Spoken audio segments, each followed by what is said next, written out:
Il y a le stade de l'Aube pendant le match et il y a le stade de l'Aube après le match. Une fois les tribunes désertées, c'est une autre équipe qui investit le terrain. Eux ne sont pas 20e au classement, mais 2e en Ligue 1, juste après le Paris Saint-Germain. 3 jours avant le match de samedi, Eric, William et Robin doivent passer la tondeuse au quotidien. Le terrain par lui-même fait partie intégrante du spectacle. On soigne les détails, que les bandes soient bien droites, que la couleur du gazon soit le plus vert possible. Voilà, c'est un peu une salle de spectacle et le gazon en fait partie.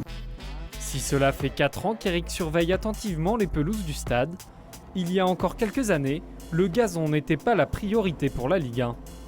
Face à des terrains négligés, la Ligue de football professionnel met en place en 2013 une compétition avec un classement des meilleures pelouses de la Ligue. Le classement des pelouses, c'est une chose, mais ce n'est pas ce qui nous motive le plus, c'est donner la meilleure pelouse possible à notre équipe, quoi. Une qualité de terrain importante pour le jeu, mais surtout une condition primordiale pour obtenir une licence de club. Alors son terrain, Eric l'examine régulièrement. Le gazon est bien reparti, les racines sont bien blanches, il a une bonne santé.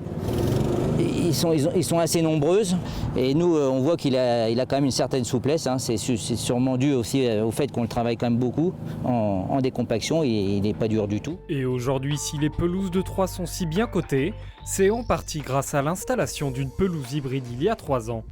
Ce mélange d'herbes naturelles et d'un sol synthétique donne au terrain une meilleure stabilité et plus de confort pour les joueurs.